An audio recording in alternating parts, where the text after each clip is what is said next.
Hello, hello, everybody. I'm Daniel Graves from Aesthetic Perfection, and I'm on the Ghouls Gone Wild podcast. Here we go. You're hired, my man. Thanks for coming on, dude. My Appreciate it. pleasure. Thank you for getting up in the middle of the night to have this conversation with me. Not so good. It's actually like 4 a.m. in the morning right now. That's So the middle of the night in my book. So, yeah. So what's been happening, and how's the new year been going for you? uh, I'm just trying to hit the ground running in 2024, get new music going, uh, and get just back into the swing of things because for the last say like 2 months of 2023, I was on the arena tour with Till Lindemann here Yes. in Europe, and then literally got home the day before Christmas, and then did the whole holiday thing, and then yeah, so it was just this whole whole ordeal is probably not the right word, but just trying to get out of tour mode into holiday mode and back into normal life mode. And so now that we're sort of at the end of January, I sort of feel like things are somewhat back to normal. Yeah, this whole month is actually going so quick. Yeah, in like the absolute blink of an eye. Yeah, it's like New Year's, like it was like New Year's Eve, like what, a couple of weeks ago, and now we're almost at the end of January already. This is what happens when you get old. Yeah, It's tell me about quick. it. Yeah. So you mentioned you went on tour with Lindemann. Like that would have been pretty cool. And because your drummer Joe Letts is drumming with them too, isn't he? Yeah, it was actually pretty funny because you know uh Joey, who has been a regular part of the live band since 2019. Yeah. He got tapped to join Lindemann. I want to say like 2 years ago or something like that, Yeah. and then sort of based on sort of the connections within both camps. They Lindemann, I mean Lindemann. When I say they actually ended up grabbing Constance, my guitarist and keyboardist, as well. So Yeah. she got tapped for that tour. So it was funny because we were presented with this amazing opportunity, but we weren't able to take like our normal band with us Yeah. because Joey and Constance were playing with Till, and so I was sort Yeah. of like in this position where it's like, okay, now I gotta find a whole new band for basically the biggest tour of my entire career. And Yeah. during the lockdowns, I performed with this guy Mike, who is I'm living in Austria, and he's based in Vienna, so fellow kind of Austrian guy, and he had performed Aesthetic Perfection shows with me during the lockdowns when there was no international travel, like between the United States and Europe allowed, and so he was one of my like masked musicians for the summer festival run that we did back in 2022, and so he was of course like the first person that I called to join the live band for the arena tour with Till, and then Yeah.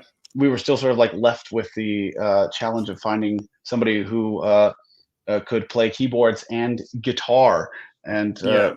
uh, luckily, we found that person in Laura Jarochinsky, who was a French musician, also obviously based in Europe, which was convenient. But none of us had ever worked with her before. We just found her on Instagram, and we're like writing her. We're like, "Hey, you look like you're pretty good at what you do. Would you like to have a meeting with us and see about going on this big tour?" And she was Yeah. like, "Yeah, absolutely, I'm on board." So we had meetings with her. We stayed in touch and made sure that everybody was as prepared as possible for that tour. But the first time that I ever met her was like day one of our 2 day rehearsals that we had before everything got started. So it was definitely a hand wringing moment. Like, oh my God, is this going to work out? Is this person going to be cool? Is this person going to be not cool? You never know. Tours, uh, Yeah. tours, uh, tours. Tour's a beast and can bring out the worst in people. So we were not entirely sure how she was going to fit into the team, but she ended up being absolutely awesome. She's incredibly talented, incredibly easy to work with. So Mike and Lore were just an absolute godsend for this run. Yeah, that's awesome. And social media is also great for like doing that, to just define, musicians like that you've never heard of. And I'm glad that you found those people to join your band. Me too.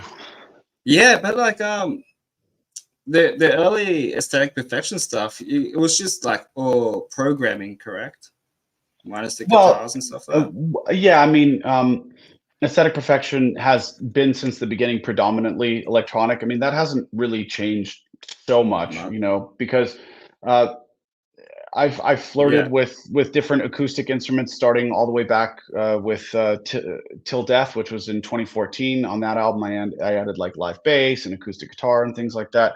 But still, you're talking yeah, like one or two elements in a song, which has 60 different tracks. It is almost entirely electronic. So, I mean, yeah, I've certainly developed and allowed sort of a broader range of influences to come into Aesthetic Perfection. So, you do hear more traditional instruments these days, but I still feel like, the sort of essence of what makes Aesthetic Perfection is still there, which was always just to sort of be as musically diverse as possible and kind of covering the broadest spectrum of human emotion possible. Because even if you go all the way back to Close to Human, my debut album in 2005, like, there yeah, are like slow ambient tracks on there, which was kind of unheard of from an aggro tech band. yeah. Well, like the first time I've heard of you guys was maybe a year or 2 years ago, and it was like through Joe Letts, Mm, because we both follow each other on Instagram. mhm. And I was listening to one of his interviews, and he mentioned Ecstatic Perfection, and then he did like a video, like a drum cover video of The Wickedness, Yeah, and I was hooked. So is it Into the Black? that's the one. Yeah. Hmm. Yeah, that was the first album I've listened to from you guys, and I absolutely loved it. And No Boys Allowed is the most catchiest song on that whole album. I could just Well, put that on repeat. well, thank you very much. I mean, it's really cool, um, you know, to hear that even though this band has been going for over 20 years, so it's like I've turned 41 in March, and I started this band when I was 17. So Oh wow. this band has existed, has been a part of my life longer than it has not been a part of my life. Um, Yeah. and to be doing this so long and to still hear that people have just now discovered me 1, 2, 3, 4 years ago is awesome, because it means that uh, you know that no matter, how do I say this, like, sometimes as an artist you get a bit discouraged, and you wonder if you're growing, if you're reaching new people, if you're stagnating, and this is at least something that I am privileged enough to hear quite regularly as time goes on, is that there's always new people sort of discovering the band and coming into the fold, and it makes me feel like, okay, at least I'm not perfect, but at least I'm doing something kind of right. So it's always great to hear. Yeah. They're all great songs, but I was watching one of the interviews you've done, maybe like from 2 years ago. You were saying that when you released that album, it was maybe that one song that everybody loved. That Mm, was the first track, and then the rest of it was kind of not noticeable. But for me, like yeah. the Wickedness and No Boys Allowed, like two of my favorite songs on that album. Well, thank you. Wickedness is actually probably my favorite song from that record as well.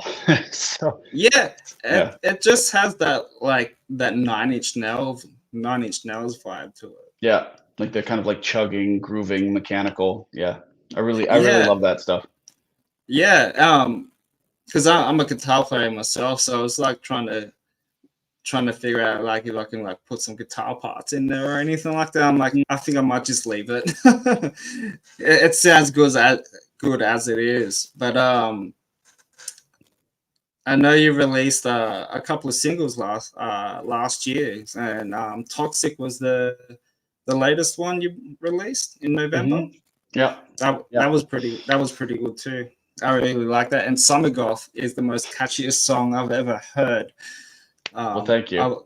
I, I played that song at work because I'm a chef. I work in the kitchen, and Mm. I had that song playing on my phone, and then it just goes into that very like um, Jamaican vibe, you Right. The sort know, of like play. island instrument vibes. Yeah. Hmm. Yeah, and all he was, Yeah. I mean, I'm just like, whoa. yeah, I mean, I've always been sort of intrigued with the idea of sort of conflicting musical and philosophical, or let's say not sort of musical and artistic philosophies. This is why I I'm such a big advocate of the idea of industrial pop, right? It's like, industrial music, which is meant to be anti-music, and pop music, which is essentially meant to be sort of just a product, and then Yeah, finding some sort of um, sort of like a Venn diagram overlap of where these two things can harmonize. And I think since the very beginning of my musical journey, like that has been something that I'm very fascinated by, and just constantly pushing that envelope, not only for the audience but for myself, because you know um I grew up in Southern California. My mom listening to top 40 radio. That the music is just sort of like ingrained into who I am. But as I got older, um, that's when I discovered bands like Nine Inch Nails and Marilyn Manson, and that really sort of set me down this path that I'm on now. But I never sort of forgot the Madonna and Phil Collins and all the stuff that I grew up with. And I remember, within my peer groups at the time, like they didn't understand that I was able to still sort of appreciate that top 40 music that I'd grown up with. And so it even made me like an outsider among my peer group, because I yeah, wasn't sort of like, edgy enough, like, or I wasn't true enough. And so it's like it kind of lit a fire in me that has continued to this day, where it's just like keep pushing the envelope, keep trying to find a way to combine these two sort of very diametrically opposed sides of who you are, because I cannot exist without, like, one thing cannot exist without the other for me. yeah, yeah. So you've mentioned Nine Inch Nails. Do you have a favorite Nine Inch Nails album? Broken, hands Broken, down. Yeah, yeah. hands down. Yeah, Yeah. So, I must have been 11, 12, something like that. And this was 1992, I think, when Green Day's Dookie was like the biggest thing in the world.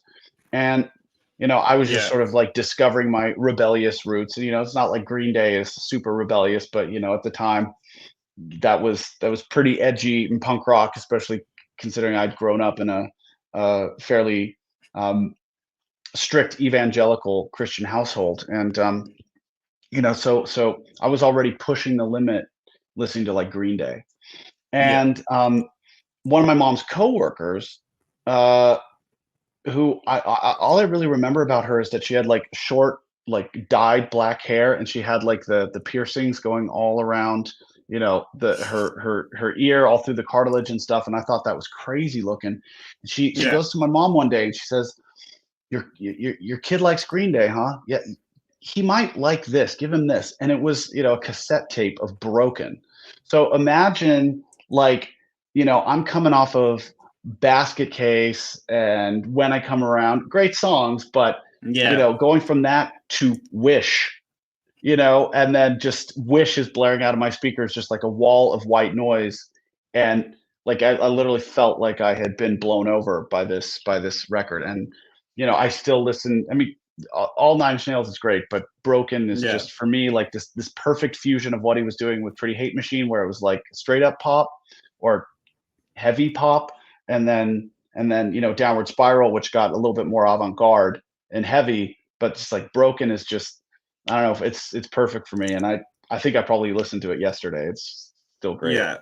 My see, like mine's It's either downward spiral or with teeth. Mm, yeah, great. You Both. I know, mean, it when we're talking about like a favorite Nails record, it's not like any of them suck. So it's like, no, he's a it's musical genius. yeah. And I think Trent Reznor, more than anybody, has really sort of like set the bar for what a musician like myself uh, sort of can do as they get older, right? Because you get past 20s and 30s and into your 40s, and you start kind of like wondering like where does my voice fit into the world? How do I stay relevant? Like how can I like mature and age gracefully? And Trent Reznor and David Bowie, I think, are probably really the best examples of how to sort of like mature within your career, within your artistry, and age in a way that doesn't feel like you're forcing it too much. Because I certainly don't want to, in 20 years, have people like looking at me like, what's that guy doing? He's he's a little Yeah, old for this. So I'm yeah. definitely trying to like follow the path of Bowie and Trent Reznor in that respect. Oh yeah. I think he's doing like stuff for Disney movies. I think Mhm. I'm not too Yeah, sure. yeah, I he's done have a couple some. of Disney films. Yeah, yeah. Like, man, that dude is just a genius in what he does. And I've seen him live like once at a festival in Sydney, like maybe 2013 or whatever it was, and it was unbelievable. Yeah, The I've seen them production, twice. the way how Yeah, he's. Oh, you seen him twice? yeah. Nice. Mhm. Yeah, I wouldn't mind seeing them live again, but I'm not too sure what they're doing now. They've been pretty quiet lately. I think at least according to one of the most recent interviews that I've read is that he's not really sort of in any rush to uh, produce new Nails music or get back out on the road because he's family man. I think he's got like 4 or 5 kids, and Yeah, I imagine that working for Disney is pretty cushy, right? In terms of like the financial rewards of a gig like that. So it's like you get to stay home, stay with your kids, stay with your family, and then also have the money to pay the rent and spend all of your time in your studio. I mean, doesn't sound too bad to me. Can't say I blame nah, him. nah, he's just a busy man, and hopefully, we might hear something new from them. I don't Or doubt it. maybe, At some point for sure, yeah, but I don't think he's in yeah, any rush. yeah. So, what inspired you to be a musician, like to do I music for a mean, living? Like, do, uh, I think I've always wanted to do something creative. From for as long as I can remember, I think I wanted to be an actor when I was very, very young. So I did like school yeah, plays and things like that. But like I said, I grew up in a very strict evangelical Christian household. yeah, It was like anything that even sort of brushed up against darkness or edginess was just like immediately stamped out.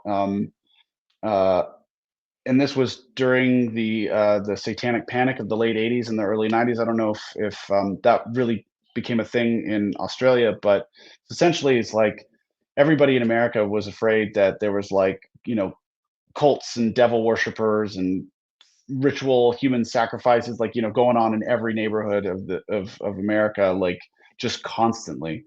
yeah, And so like everybody was just terrified all the time of anything, you know, that could be interpreted as dark or anti-Christian. And this is sort of, you know, it was this uh, this climate of fear that sort of created, artists like Marilyn Manson, right? So it's like Marilyn Manson was basically a direct response to that kind of moral panic. yeah, And my my upbringing was pretty intense. If I would get sick, I would get an exorcism and not a doctor. That type of stuff. yeah, So I was pretty resentful for all of that, and so as soon as I was like old enough to like turn on the TV by myself, like um, I would sneak MTV in like, 15, 20-second bursts because, I'd sneak into the living room, turn on the TV, turn on MTV. Oh my God, it's Give It Away by Red Hot Chili Peppers. Look how they're painted. Look at, oh, it's black and white. It's crazy. Oh my God, somebody's coming down the hall, switch to Disney Channel. Right. So there was just this, this like intense, I like like that. forbidden quality about it that Yeah. was just so appealing to me. And so, um, once I kind of like discovered rock music, that's when I was like, okay, don't give two shits about the whole acting thing anymore. Like, I want to be a musician. And so, yeah, that just set the whole thing in motion. And to be honest, I haven't second guessed it in, what did I say? I'm turning 41 next year, so I must have been 6 or 7 when I made this decision. So yeah, Yeah. 35th 34 years, 35 years, haven't looked back. Yeah. As long as you love what you're doing, man, that's all that matters, eh? Yeah, I mean, I feel like I'm pretty lucky in the sense that I have, just like a singular vision, a singular interest in my life. Like, I don't have hobbies. Like, I don't, I don't, I don't do play video games. I don't like do, I don't know, like, I don't go bird watching or anything like that. It's like Mm. music is just on my brain 24/7, and it's funny because I often don't realize how just like deeply it's ingrained into my brain. Like, I'll be sitting with my wife, having dinner, and, I'll realize I haven't said anything for like 2 or 3 minutes, and I'll look up, and my wife will just be like grinning. She's like, "You're thinking about music, aren't you?" And I'm like, "Maybe," and it's Yeah. it's in some way it's a curse, but also in other ways it's a blessing because I think a lot of people that have a lot of other interests, like they sometimes they feel pulled in multiple directions and they don't know which way to go. Yeah. I'm just dead center all the time, going down this, headed down the same path, and for better or worse. I think It's you're like the yeah. only person that I've met that's only has like that one hobby, which is like the music thing.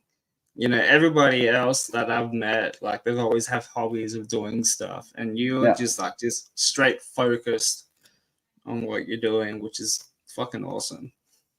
Yeah, I mean, like, it's not that I don't have other interests in things. Like, it's like, so, I really love, wine tasting, and, I Yeah, like going to fancy restaurants and stuff like that. But it's not anything that occupies my thoughts when I'm not doing it, right? So it's like yeah, I'm not sitting here, you know, thinking about wine and like flavor profiles and stuff like that, when I'm not sat in front of a bottle of wine. So obviously it might be actually better to have some kind of like brain clearing distraction or hobby or something like that, because a lot of other artists I know, it's like when they get stuck with their work, they're like, oh yeah, yeah, yeah, I don't know why I keep going back to bird watching, but it's like, yeah, I go and watch the birds, and then it clears my head, and then I come back to my art, and I feel so much more clarity and this and that. And I'm just like, yeah, I've been thinking about this song for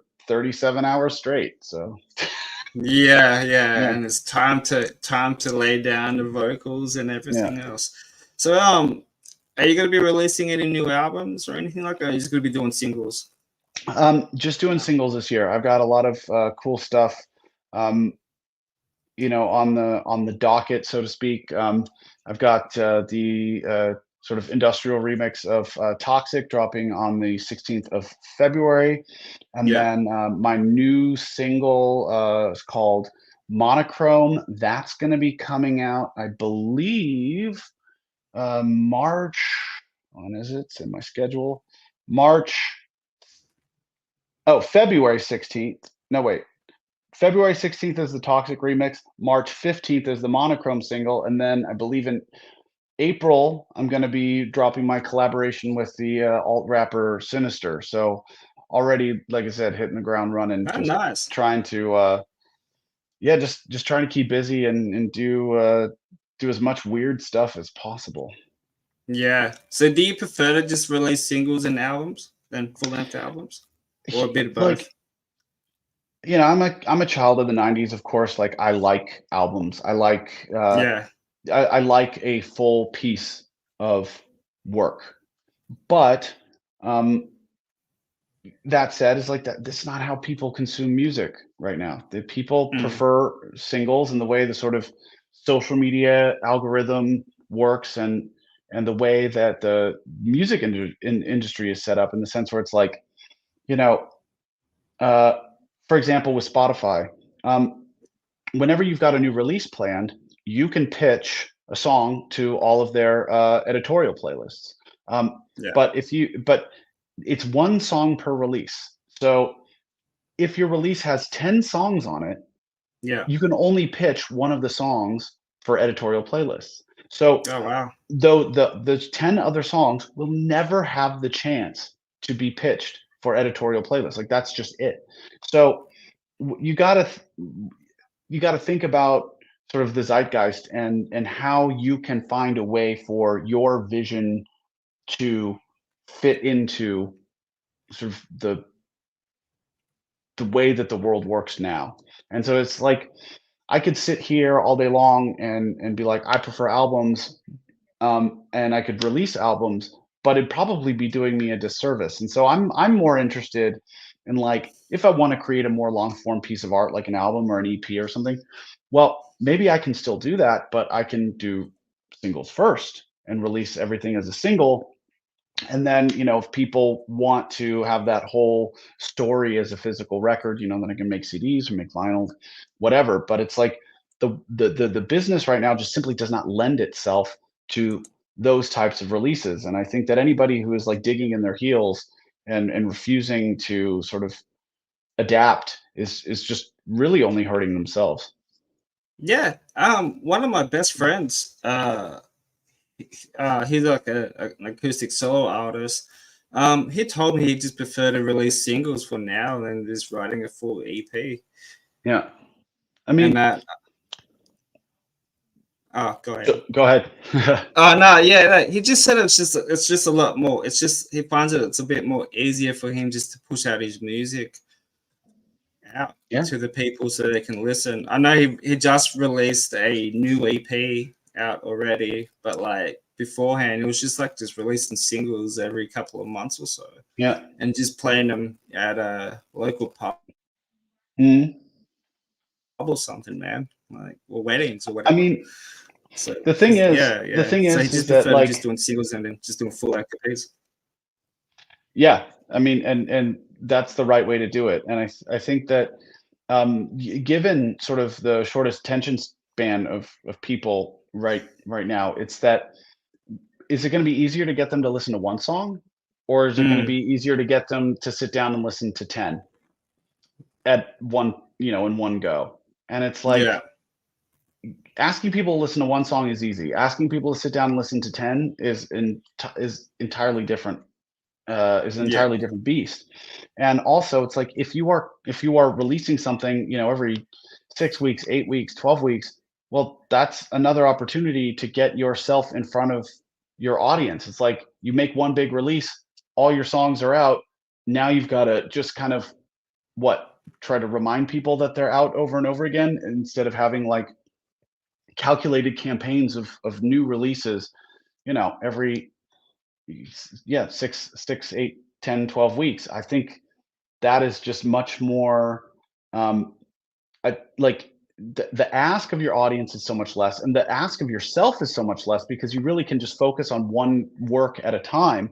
And then you're also constantly, uh, uh, getting feedback about your work. It's like, you put out one song, you can use the feedback that you get to help you become a better artist for your next one. If you've invested a year of your life into 10 songs, well, it's like, okay, now I get all this feedback, but when am I going to be able to sort of, like, apply it and let people, appreciate it?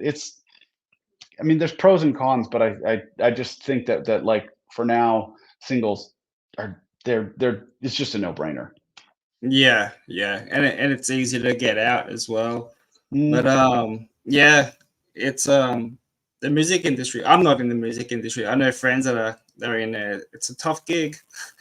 It's not fucking easy. It doesn't matter how long you've been doing it for. You know what I yeah. mean? Like, especially like trying to get your stuff played on Spotify and getting all those, like, isn't it like over 1,000 streams? I'm not too sure how many streams you get paid already or something like that, but It's a I got told thousand. it's 1,000. So Yeah. every 1,000 streams you get whatever it is, which is not much, I guess. Well, I, I mean, it's a little bit more complicated than I think a lot of people are making it out to be, because the thousand stream cutoff is really only uh, basically the way that Spotify says it is that they are only going to pay you starting at 1,000 streams. So it's like any music that has less than 1,000 streams Yeah, uh, won't be paid anything at all. Now, 1,000 streams is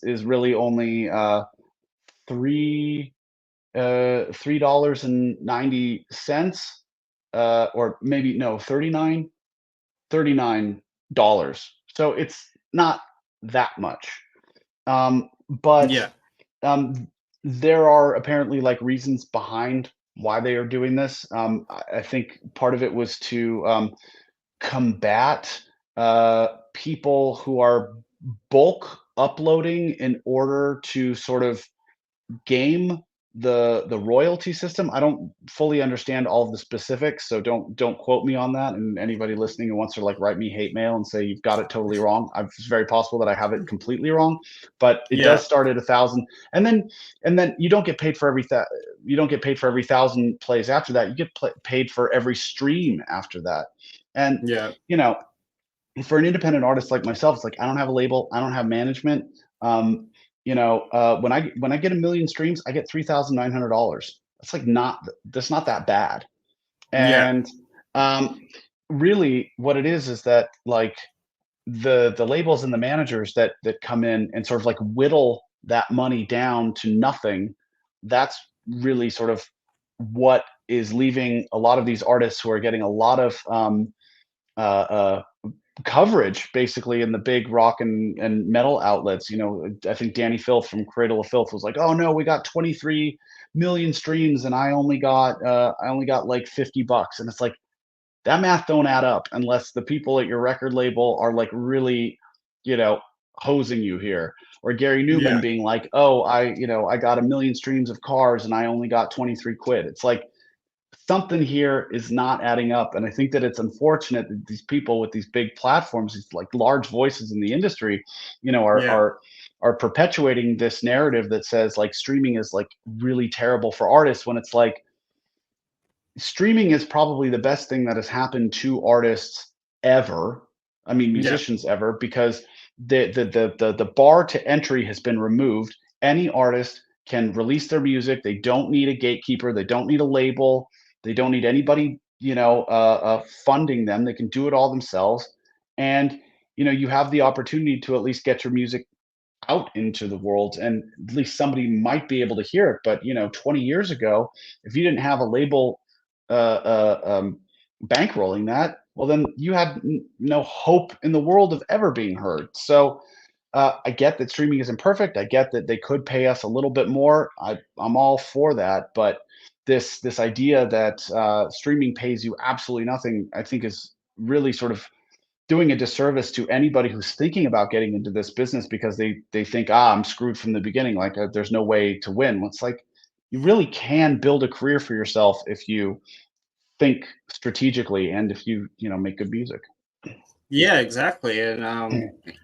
And putting yourself out there and playing those songs live as well. You know, Mm, that's the important thing. Like the music industry, like has changed so much over the years compared to what it was back in like what the 80s or whatever it is, early yeah, 90s and stuff like I that. mean, the industry, when you go back basically to the beginning of it, it's like it's had a massive paradigm shift every time there has been a massive shift in the technology. So it's like music industry began with sheet music, and then Yeah, player pianos, and then records, and then what was it after records? So first they had the 12 inches, so you had like singles, and then you had like yeah, then you had the 7 inches, and then you had the 12 inches, so you could go from like singles to now full length albums, and then you've got like 8 tracks, and then CDs, and then CDs. That was like the real birth of the album, in the sense that it's like, you can fit almost 90 minutes of music on a CD, which was impossible with even a 12-inch record, which is capped at 44 minutes. So it's like it's the Yeah. technology that shifts everything, and you got to remember back in the 90s. A CD, at least in the US, would cost like 15 to 20 bucks, right? Do you know how much it costs to manufacture a CD? $1.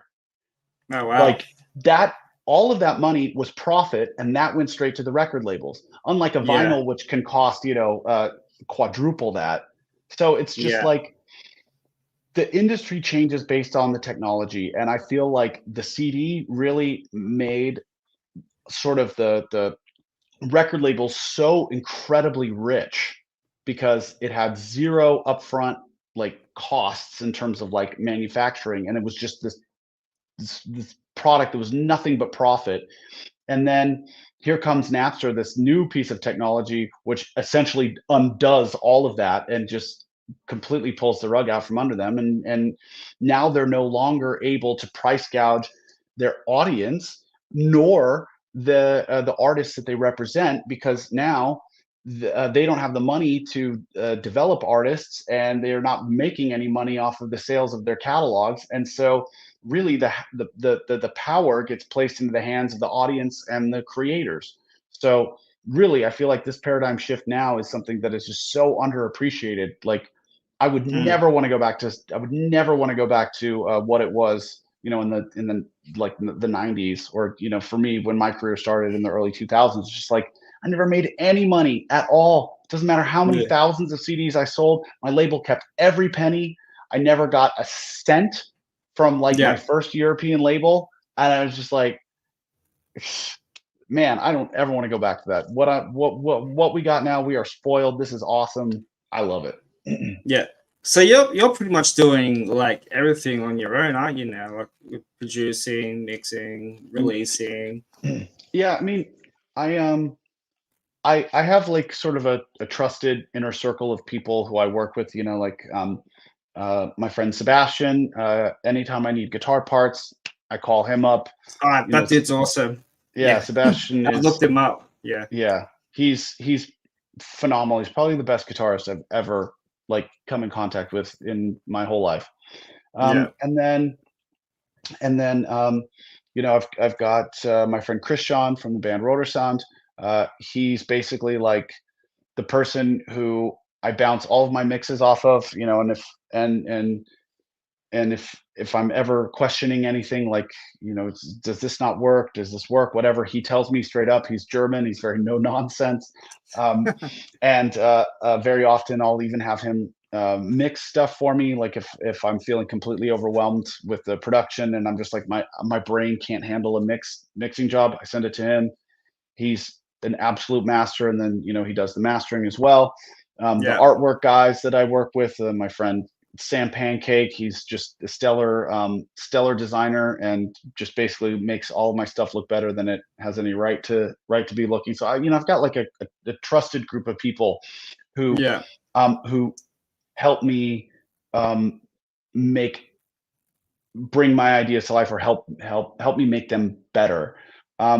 But yeah, I mean, sort of like I'm the sole creative driving force, but it's like none of this would be possible without these other people. So it's like it's funny to think, yes, this is a one man band or a one man project, but it's like I need all of these other people to help me make it happen, because otherwise there's just no way I could do it on my own.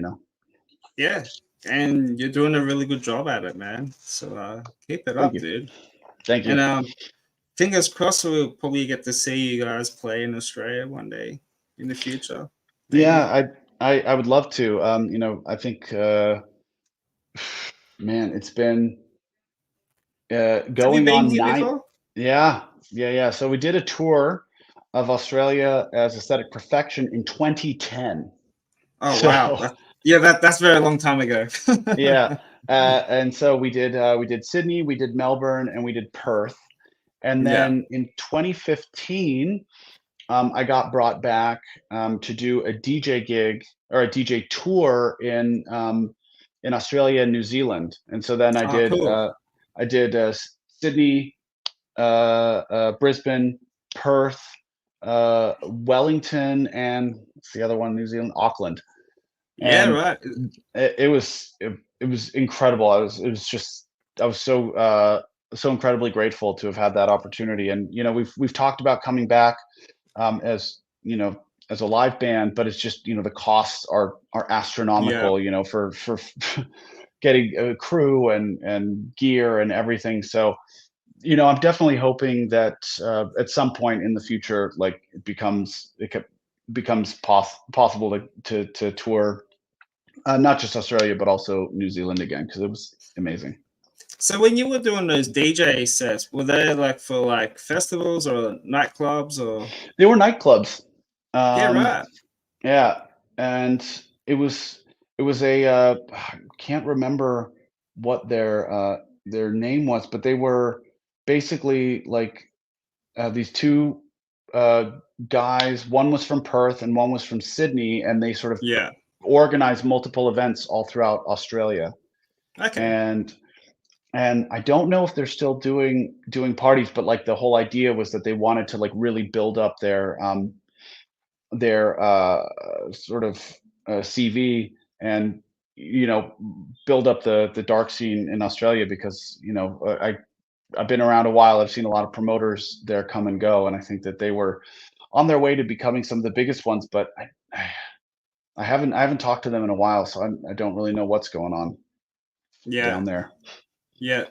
Yeah. Like hopefully soon. But since like, when lockdown started a few years ago, that changed Mm, everything.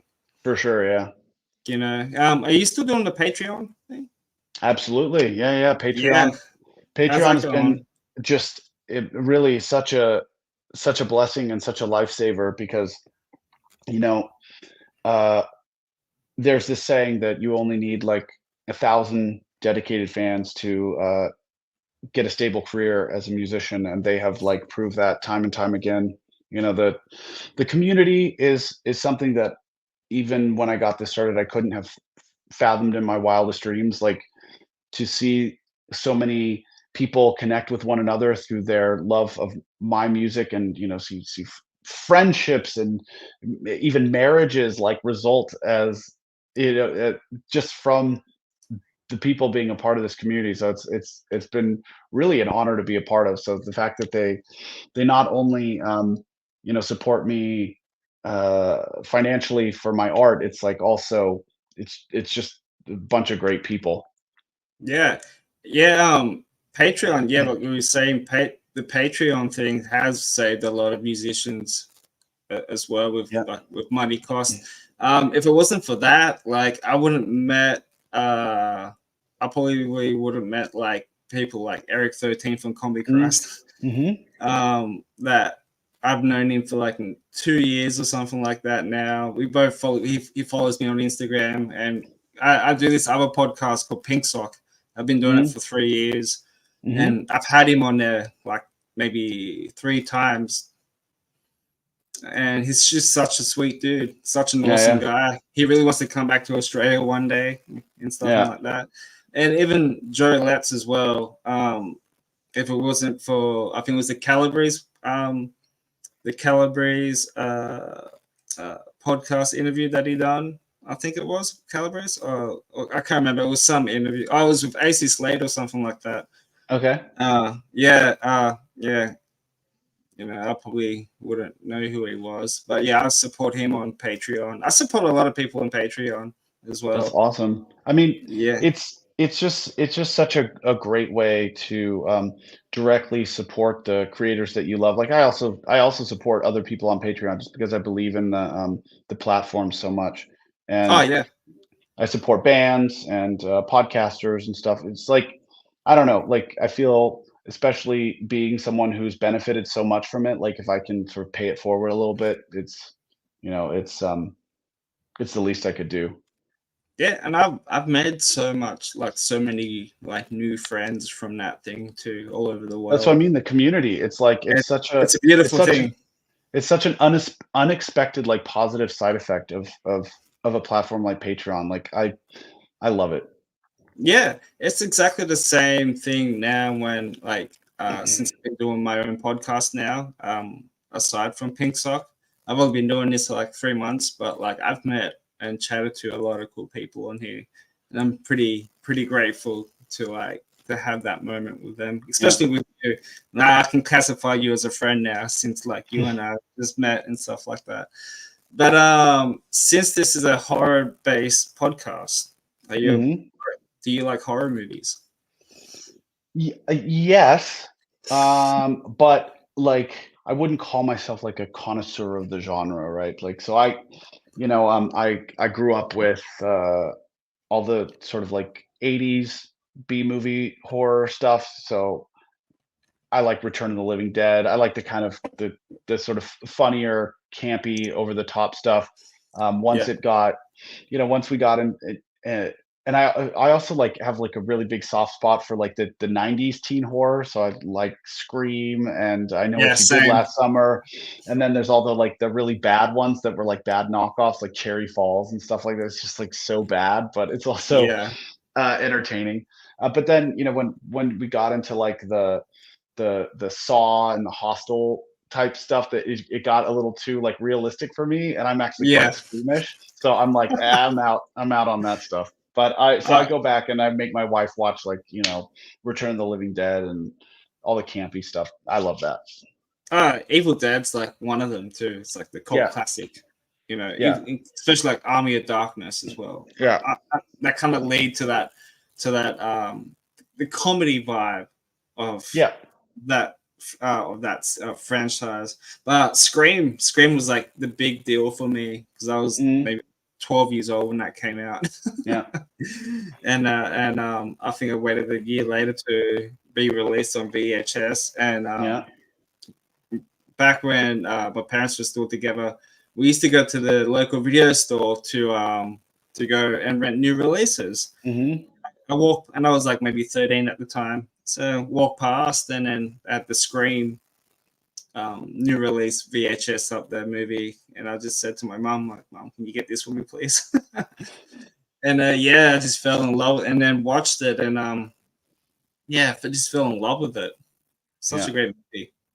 Yeah, and it survives rewatches too. It's like Yeah, a lot of those movies you go back. Yeah, I actually rewatched I Know What You Did Last Summer during COVID, and I was like, this does not hold up. This is holy crap bad. But yeah, I also gave Scream a rewatch, and I was like, this holds up. Like this is actually quite good. And I also was skeptical about I don't know, the most recent one. Was it the fifth one, where it's sort of like a soft reboot? Uh, oh yeah, the fifth Scream that was yeah, okay. I was like this. I also enjoyed this one. I enjoyed it way more than any of the other sequels. So Yeah, yeah. yeah, yeah.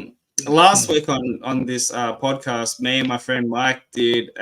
We talked about the Scream franchise and see where it was Mm, going to go because apparently they cancelled Scream 7 for now because the mm, director just scrapped it after he lost two of his main actresses. One got fired and one was committed to other stuff. okay. And we were um, we were saying that like probably like the um, best three Scream movies are probably like the first one, the second one, and maybe the fifth one. Mm. And I mean, and I wasn't too keen on two and three. Maybe I should rewatch them. I haven't seen them since I saw them in the theater, but I remember seeing them in the theater. I yeah, was like, I don't know, some of the magic's gone. At least from the first one. And the fourth yeah. one was also pretty Oh, that was weird. corny as that was corny as Yeah, shit. yeah. Yeah, yeah. That was my least one. Scream 6 was good. Mm, I really enjoyed that one. But when Scream 5 came out, I actually took my mom to that. okay. Yeah, because she got me into the Scream movies when I was younger, so I thought I would return the favor and bring her out to the theaters with me and go and watch it. Yeah. Cool. And yeah, yeah, but I also like psychological thrillers though. They're my favorite. Such as? Such as have you heard of Get Out? I of course have heard of it, but I've not seen it. Watch But it. I've heard it's really good. Yeah. It's really really good. I classify like the Conjuring movies a bit of a psychological Okay. horror ish a little bit. Annabelle as well, but anything by Jordan Peele, even though he's only made like 3 movies. But Yeah. yeah, Get Out, Us, and Nope. They're like Yeah, I actually haven't seen any of the Jordan Peele movies, but I obviously like all my friends are constantly sort of raving about them, so I should yeah, I should take the plunge at some point. yeah. But yeah, I do have like a couple of like horror tattoos and stuff like that, which is like Oh Ghostface. yeah, there you go. Big Tim Burton fan. So Mhm. Nightmare Before Christmas. Got yeah, good old Michael Myers at the back. Right. And the latest one was Jason Mhm. in Friday the Nice. 13th.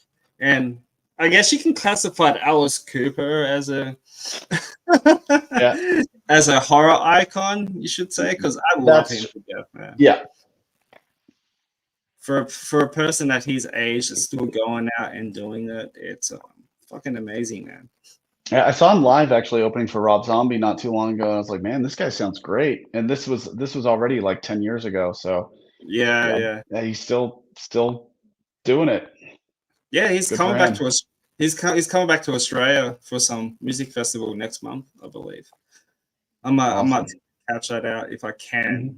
but I've already got like a couple of gigs coming up already, and they cost me a fortune. Yeah, gigs ain't getting any cheaper, man. It's crazy. No, it's not. I got 2 tickets to see Cheap Trick because I got Okay. two because my dad is a big Cheap Trick fan, and he got me into Cheap Trick when I was younger. And so I'm like, oh, they come back to Australia, buying him and myself tickets for Christmas, and fuck, they cost me for like nearly $300 for 2. Yeah. And fucking hell, man. Yeah. Yeah, gone are the days where going to a concert was like going to a cinema, It's like, yeah, it's just something you do. You throw like 15, $20 at it, whatever, and you go and it's over. It's like now it's like it's this massive investment. A lot of people are just like, yeah, I'm gonna go travel out of town and get hotels and pay for food and all this. I don't know. It's wild how things have changed so rapidly. Everything's so expensive now, even including Mhm. it. Cost of living is expensive as well. Yeah, And ain't getting any better. It's crazy. exactly. Well, dude, Yeah, I appreciate your time, man. absolutely. It was a pleasure. Yeah, it was great hanging out for a bit, and it was worth staying to like nearly 5 o'clock in the morning for this. Yes, But thank you so much for accommodating me. I know that the time like difference is oh, it was pretty hard. wild. Yeah, Yeah, I had to like Google it like 4 times yeah, to make sure I had it right. yeah. But I did spoke to Joe Letts, and he said he said he'll be keen, but I'm not too sure when. So I think he's back out on tour again or something like that. I'm not too sure what he's doing. Yeah. No, I don't think he's on tour at the moment, but I think he's doing family stuff. Yeah. I haven't talked to him for a few days. Yeah, but he said that he said he'd be keen to come on and hang out and stuff like that. Cool. But it's just a matter of when. But I'm in no Yeah. hurry. Yeah. But dude, thank you very much, guys. Support this man. Thank you so much. Get some sleep.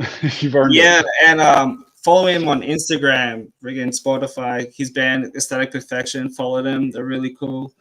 And any last words? No, thank you so much. It's been a pleasure talking to you. And yeah, you can find me on Instagram, Twitter, Facebook, TikTok, all the social media places. I'm there. Just find me. Come say hello. Yeah, man. All right, guys, that is it for the day, and I'll see you all next time. And remember, stay kind and stay creepy. Peace out.